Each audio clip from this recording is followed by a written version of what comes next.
That's Jimmy Stein. I'm Clint Lamb, and this is the Cover Crimson YouTube channel. Jimmy, it's like we never left. For everybody else, it's been 24 hours or a little less than 24 hours. But for us, I feel like we were just talking about Alabama's, offense against Tennessee's defense. But now it's time to flip to the other side. Tennessee's got a dynamic offense. They've caused a lot of teams a lot of problems. Obviously scored a lot of points on Georgia. But I think a key difference between those two, one, Alabama's got that game to go off of. I think that's pretty important. But also, this game is in Tuscaloosa and not Neyland Stadium like Georgia had to deal with. How big of a factor, we'll start here. How big of a factor do you think that home crowd's going to be on Saturday night? Well, Kalen DeBoer thinks it's going to be a big factor because he's gone out of his way twice to ask Alabama fans to be loud. That's not a normal Kalen DeBoer thing. I wouldn't even mention it if that was something he did every week. But it's not something he does every week. On two of his media availabilities already this week, he's been like, boy, I really want that crowd to be loud. So hopefully Alabama fans will deliver what the coach has asked. And I do think it's a big factor because Tennessee, like everybody else, they would like to get up to the line of scrimmage. Coaches call it, I want to be the last one with the chalk in my hands, meaning they want to be the last one to making a call. You know, there's a call made on offense, defense lines up to adjust to it. Once the offense sees how the defense is adjusted, then the offense wants to change the play again. When they do that, then the defense, and this is kind of constantly going on until the ball is snapped. Coaches want to be the last one with chalk in their hands. When the crowd is loud, it makes it difficult for the offense to change the play. That's a big part of what Tennessee does.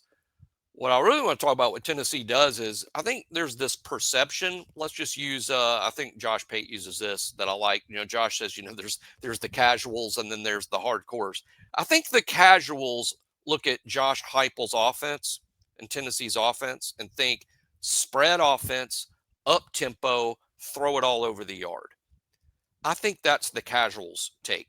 The hardcore fan that knows their stuff notices that Tennessee runs the ball extremely well. They spread you out. They have the widest spreads out there. The wide receivers line up practically out of bounds. The offensive linemen have very wide splits. They spread you out to run the ball and create running lanes. Their running back, Deshaun Bishop, is one of the best stories in this league. This is crazy to lot. I bet 99% of you don't know this. These two things. Deshaun Bishop was a walk-on running back from Knoxville. Walks on the team, redshirts his first year. Last year was the number 2 back as a walk-on redshirt freshman, average over 6 yards a carry. But that's what Tennessee's offense will do for you. Now he inherits RB1. He's splitting time with Star Thomas, but he's really RB1. He's averaging 7.6 yards a carry. That's a stunning number. And that would be stunning if I told y'all he was a 5-star out of high school that they had to beat Penn State, Ohio State, and Alabama to sign. This is a walk-on, and he's averaging 7.6 yards a carry. Deshaun Bishop, he'll be a huge key Saturday, I feel, because as good as Tennessee is throwing the ball, they run the ball first. If they're not having any success at all in the run game, it's going to cause them all sorts of problems. But they have been hugely productive. And the backup running back's been productive too. Two of them. Yeah. So they've got a very productive run game. I think it's schematic design more than the individual talent because, again, we're not talking about some 5-star freak. But basically any back they put back there has been very productive. So I want there to be no confusion about what Tennessee does on offense. They spread you out and they run the ball. And you've got to defend the run. And because they've spread you out, but you still have to defend the run, that's why they have those chunk plays open all the time. Because it's how you line up your safeties and deal with that run game that's coming. Because they want you light in the box. The spread guarantees that you're sort of light in the box. And you feel like, gosh, they're going to run the ball all day on us. Look how light in the box we are. As soon as you step those safeties up, there goes Chris Brazzell. I mean, their wide receiver core, they're not deep like Alabama. Alabama's got great depth at wide receiver. They don't. But their first 3 guys are dudes. Chris Brazzell, probably as good as a wide receiver as Alabama will see all season, 6'5", and on his way to a 1,000-yard season. He's great. He's a big kid. Boy, don't miss that tackle. I think he's a guy before the game even starts, Clint, you can even say, well, Brazel's good for one huge play in this game. You know he's making one. You just hope it's not a bunch. Yeah, I mean, it's interesting because one of the things about Tennessee that we really don't, they've played one road game up to this point, one, and it was against Mississippi State, in which Mississippi State should have won that football game. Ended up going to overtime. Tennessee ended up winning. Give them great credit for that. They figured out a way to get it done and win. But we don't know how this team, how Joey Aguilar is going to respond to a very hostile environment. He started the season off with 5 touchdowns, 0 interceptions over the first 2 games. Since then, he's thrown 9 touchdowns, continued to deal pretty good, but he's thrown 5 interceptions. So a 9-5, not even a 2-to-1 ratio touchdown interception. And that is with him playing, 5 of their first 6 games at home. So, how does he end up responding to that hostility, the crowd hostility? How does he respond? I think Tennessee's offensive line has been good. Lance Hurd has been a very good player, all SEC caliber tackle. David Sanders, 5-star true freshman, dealing with some growing pains, much in the same way that Michael Carroll is in his limited time. But, he's been a pretty good player. I think across the board, their offensive line has been solid, not giving up a ton of sacks. But I do think that Alabama's doing a pretty good job of affecting the quarterback. I think the passing game, the pass defense has been good. It's been a combination of a good secondary, an aggressive secondary, but it's also been, I think Alabama's starting to figure some things out with its pass rush, how to apply pressure. And Yanze Pierre's doing well. LT Overton's doing a better job of finishing. Keon Keeley was pretty disruptive against Missouri. He's starting to see a bigger role. I just think across the board, they're getting pretty good play to a point where you can apply pressure on Joey Aguilar. And I'm not saying it's going to be a ton of pressure and they're going to sack him, 5 or 6 times. But I do think that they can affect him enough where a good secondary can hopefully not stop. Once again, this is Ahmad Hardy last week. I understand Alabama did about as good of a job as you could do stopping relative to actually stopping Ahmad Hardy. But, Ahmad Hardy was still breaking a bunch of tackles and doing Ahmad Hardy things. It's kind of like this Tennessee passing game. It's going to get its numbers for the most part. Not saying it's going to score 40 plus points necessarily. I don't know one way or another, but it's going to have success in just the way things are designed. And one thing that I want to point out about this offense, it does not spread you out to the same degree that it has in years past. They've been way more diverse. They do a lot more condensed formations. They pull things tight. Like they will strain you in a variety of ways, but they still use those massive splits, and they do still figure out ways to use that spacing to their advantage when they do. They just have more of a complementary element to it where it's still a one-read offense. That's something that, Joey Aguilar really doesn't have to sit here and go through progressions. From that standpoint, it's not super translatable to the NFL, but I do think they've done some things to tweak it this year where it's a tough offense to defend. So that's something Alabama's going to need to keep in mind. I love how Alabama recently has been changing the personnel packages. You have to do that against Tennessee because, again, they line up in so many myriad of ways. Uh, but the up tempo part of what they do, and they don't play fastball for 60 minutes. It's not like that, but they like to play fast. And when they do, you can't substitute. Got to figure that makes Kane Wommack a little off kilter because he's so used to substituting heavily. But this year, Kane Wommack's not only been changing personnel, he changes personnel packages. And when they play up tempo, you can't really do that. So that'll be a constant battle and one thing to watch. I mean, how many players from Alabama are getting in? How many times does the referee stand over the ball and let Alabama substitute? Those are things to watch. But when Alabama does match personnel, one of the advantages to Kane Wommack playing so many players is you have so many guys well suited for the different packages, like, for instance, Keon Keeley, who we saw last week, principally in dime. But you got to figure, dime's not just some people think dime is just for third down. That's not true at all. You're matching personnel packages. You're matching what they're doing. When they have 4 wides, now's a good time to put your speed rushers on the field. When they have 4 wides or even 5 wides, and Tennessee will do that.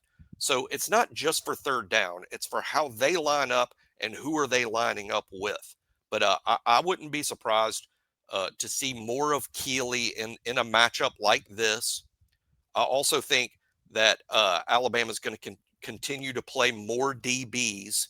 It'll be interesting to see the Dijon Lee versus Damani Jackson split this week. Last week it was basically 2-1, but it wasn't just 2-1. Seemed to me, Clint, from watching, that Damani played like the first drive and came out. I think we kind of know why. He came out. Dijon comes in. Dijon basically played the rest of the game until the end, when Alabama went to dime almost exclusively at the end because Missouri was behind and had to start chunking it. So then they go to dime. That's when Damani comes back on the field because you need more DBs out there.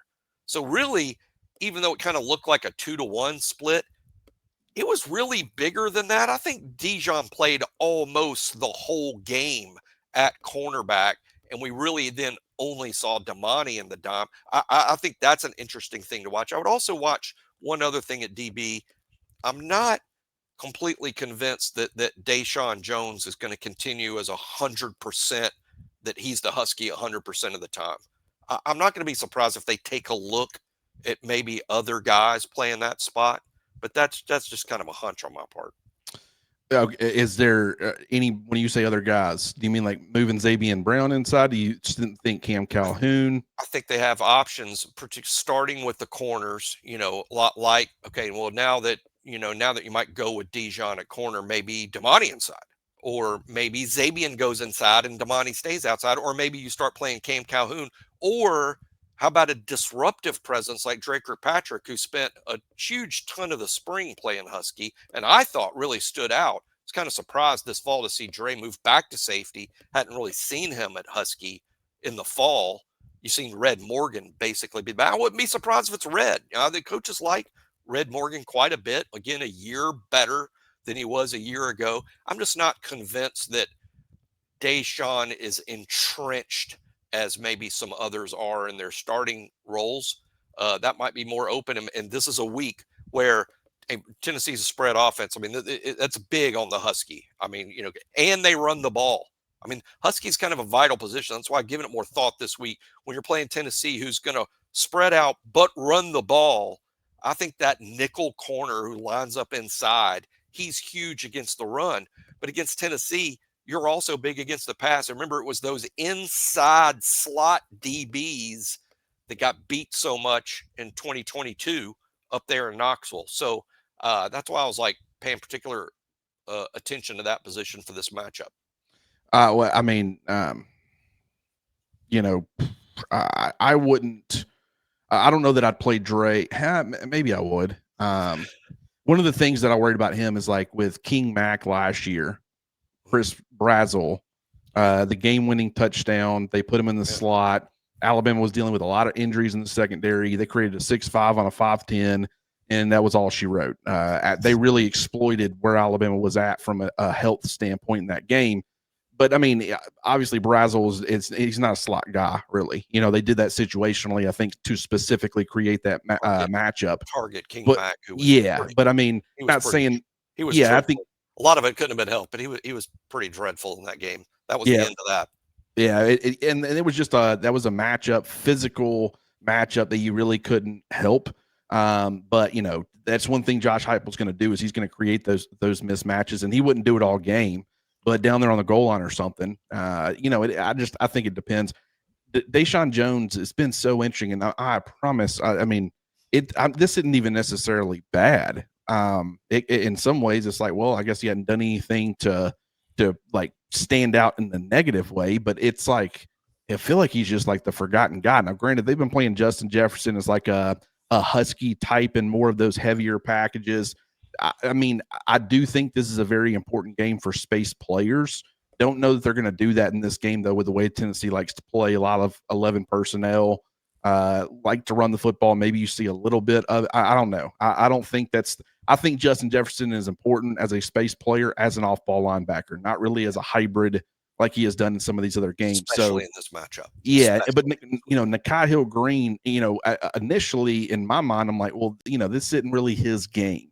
Last week, Ahmad Hardy and stuff, that felt like his game. But what I will say, he is pretty athletic, has some pretty good juice, good working downhill. He is not the greatest working backwards and in coverage, but the fact that he provides that thumping ability with also still good, adequate speed, this might be a game where if you got to go lighter in the box, maybe you want a guy like Nikai Hill-Green who is going to be able to hold up against the run a little bit better while also not maybe providing a massive liability. Depends. They might try to exploit that a little bit from a coverage standpoint. This is going to be an interesting chess match, though, for sure. And, one of the things is, can Alabama's offense, can they time a possession their way to victory here? Can they keep Tennessee's offense off the field? That is something that I'll be curious to see. Does Tennessee go tempo against Alabama's defense? They love going tempo, but as I said, as far as the offense and giving yourself a break on defense, and Tennessee's got really, really good players, and at certain positions they're extremely deep. Don't think they're super deep, obviously, in the secondary. I think on the second level, if they had a better player than that guy playing next to Arian Carter, I think they'd be playing him, because that guy's not, to me, he has not been great. So it's like, I don't know from a second level standpoint if they got a lot of depth. Interior defensive line they do, edge they do. So, that's something to at least keep in mind. But I think most importantly, if you are Alabama, Joey Aguilar will give you some. He has always been a turnover guy, and he has turned the football over in his last 4 games, 5 interceptions. Didn't have one against Arkansas. Mississippi State, he had 2. UAB threw a pick, and then against Georgia at home, he threw 2 interceptions. And so I do think that Alabama can do what it has done and generate some turnovers with their secondary, which could end up giving Alabama the crease that they need to create some separation. I think that's going to be really important. But as you said, it's also about stopping the run. Great trio, stable of running backs with Deshaun Bishop, Star Thomas, and then obviously you got Peyton Lewis as well as their number 3. All of them have 4 or 5 rushing touchdowns. They're all, respectable yards per carry mark. They like to get a lot of guys involved, not super deep at wide receiver, but Miles Ketzelman at tight end. It's another weapon, Bama transfer, big body, 6'5", 255. Not a dynamic after the catch tight end, but he's going to be a red area problem. And he's a good blocker. He's a good inline guy. So he's important to their offense as well. This is going to be a very fascinating matchup, because when they do spread you out and you do have limited numbers in the box, do they have that Jalen Hyatt in the slot where they can really strain you? I mean, Chris Brazzell, what he does as far as, being a big body guy, good in and out of his breaks, fluidity, can certainly climb the ladder with that length. He is a very underrated route runner for a guy with his length. I mean, that's just pretty rare. Kind of Isaiah Horton in a sense, where you wouldn't think that for Horton either. But I think Brazzell was just he has a chance to be one of the first receivers off the board in next year's draft. That's the way he's playing. 7 touchdowns in 6 games. He's scoring a lot. Big part of their offense. From a matchup standpoint, how would you feel about a guy like Dijon Lee? Physically, he matches up great. But do you want a true freshman covering what could very well end up being a first-round draft pick in the 2026 NFL draft? It's kind of a big ask, isn't it? When you're asking a kid who just literally, 7 games ago was a high school football player, and now you're asking him to match up with a dude who is just months away from potentially being the number 1 receiver in the NFL draft. I agree with Clint. When you just look at Chris Brazzell as a player, there's 2 different types of receivers that go in round 1. One is the physical freak, the guy who's either long and fast or even shorter and crazy fast. But there's the physical freak, the measurables guy. The second type of, and that guy would be like Tet McMillan, last year that went early to the Panthers. A second type of receiver that can go in the first round is the immensely productive guy, the guy who played big time college football against big time competition and no one could cover him, like Emeka Egbuka at Ohio State, who also was a first round pick and doing really well with the Bucks. Chris Brazzell's both. He's got this Tet McMillan freak measurables, and then he's going to have a 1,000-yard season. He's on track to have over 1,000 yards this year at Tennessee. To me, Brazzell's just a first round lock. It's a heck of a thing to ask Dijon Lee, who was playing high school football. Like I said, 7 games ago, that was a high school football game for him to be. But But are we going to ask him to do that? Yes. Yes, we will ask him to do that. I think now keep in mind Zabian Brown, the other corner, he's 6'1", 6'2". I mean, he is not a short corner. Alabama doesn't recruit short corners. Alabama recruits longer corners. Now, Dijon's a crazy exception, being as lengthy as he is. You just don't see that. But Zabian Brown's got good size for a corner. I don't think Brazel's size is going to give Zabian any more trouble it gives anyone else. So I don't think it's a situation where you're going to see Dijon sort of follow him around and shadow him. I mean, I don't think that's going to happen. I think Alabama's be comfortable with Damani, Dijon, or Zabian on Brazel. The other two receivers, Braylon Staley and Mike Matthews. Alabama fans might remember Mike Matthews because they were heavily involved in recruiting him. And yes, he's been as impactful and as good. Those three receivers they have are very productive guys. I see Bray Hubbard having a nice game for Alabama because I think he's Alabama's best DB in terms of being productive against the pass game. He'll pick you off. Clint's pointed out multiple times, Joey Aguilar will throw you the ball. And Bray Hubbard has been maybe Alabama's best guy to do that. But he's also very active coming up against the run. And we've talked about Deshaun Bishop and his 7.6 yards a carry. We need Bray to be very active against both the pass and the run. It's a big ask for him, but I think he has a really big game. I think ultimately what this comes down to, Clint, when we're looking at the box score late Saturday night, when this game is over well past my bedtime, but I will be up for it. But muttering about I can't believe it's 9:45 and I'm in Bryant-Denny Stadium. I do think ultimately it's going to come down to Ty Simpson's numbers versus Joey Aguilar's numbers. And where I think Alabama wins this game is the 0 in the Ty Simpson interception column and the 2 in the Joey Aguilar column. And that's how Alabama wins the game, because I think it's going to come down to possessions. Both teams scoring on the majority of their possessions.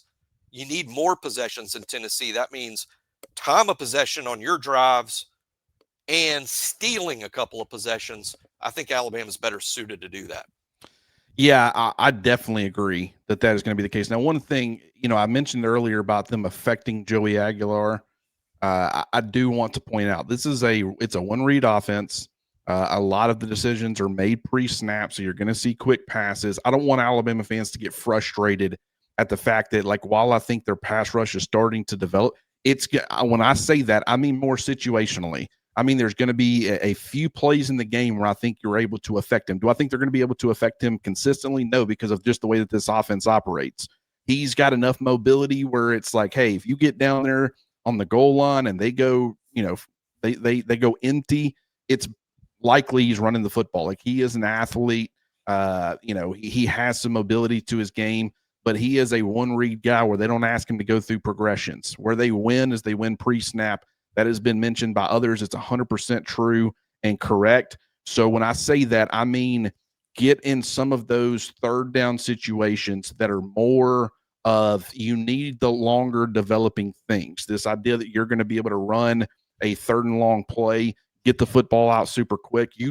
That's not feasible. So if you're Alabama, you have to capitalize on those handful of plays, 5, 6, 7, where you do put them in a situation where it's maybe a 3rd and 7 or a 3rd and 12 or something like that. That is going to be important as far as creating as many of those situations as possible. Tennessee has done a really good job of staying on schedule. Alabama's got to be able to stop the run. Tim Keenan being kind of a bulldog in there, limited number in the box in certain situations, that's going to be pretty critical. And you just need to have everybody playing assignment sound football. And if you can do that, like I said, even if I do think they're going to give up points. I just don't think there's any way around it. They're not shutting down this Tennessee offense. But what I will say is I feel like that Tennessee might have to play a little bit more of an uncomfortable game relative to how it wants to because of what Alabama does offensively. And if they do that, that's a great place to start. Plus, anytime you're talking about offense versus offense, the crowd really starts to play a massive factor in that game, because one offense is dealing with crowd noise and communication issues and your snap count. How's that going to look? You got a guard over here signaling the center to snap. That guard's now got an extra responsibility that he hadn't been having to deal with. That is where it's like when you say, oh, it's going to be a shootout, offense versus offense, typically I like the home team if it's pretty even on that front. You throw in the fact that Ty Simpson up to this point has been a lot more secure as far as hanging onto the football relative to Joey Aguilar. I think that creates that kind of separation. Maybe there's a turnover. Maybe there's 2 turnovers. Ty Simpson has to avoid the turnovers. There's no doubt about it. He's turned the ball over twice, interception and a fumble. Can't have either one of those in this game. But I do think Alabama ultimately ends up coming out with the win. It's an 8.5-point line, which I thought was a little bit high, Jimmy. What's kind of your score prediction as far as this one goes? Yeah, I thought 8.5 was a little bit high. That's why I'm going to predict that Tennessee covers. Again, I think Tennessee's going to score in the game. And again, I will be impressed. To me, a magic number is 24 in this game, in the sense that if you told me right now Tennessee's only scoring 24 points, I fully believe Alabama wins the game. And I think Kane Wommack and the defense did a good job. That's how much credit I want to give Tennessee's offense. I have it 35-28, and being in a little close for comfort. Oh, is that what you got? I'll go 35-27 just so we're different.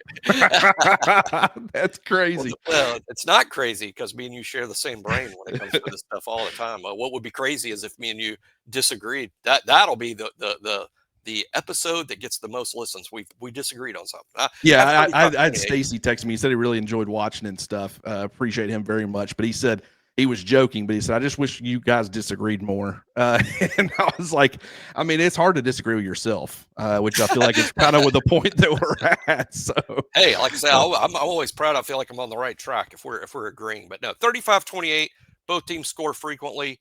I think Alabama gets an extra possession or 2 due to the turnovers that makes a difference. I think it's touch and go through the whole thing until the turnovers decide it. And let's just say Tennessee ends the game with the ball, Alabama fans not breathing, and then there's another late interception that ends the game, just like last week. Starting to cool off a little bit outside. Definitely going to be some yelling going on at the end of that game. Just expect to be hoarse on Sunday if you're an Alabama fan, because you're going to play a massive factor in this game.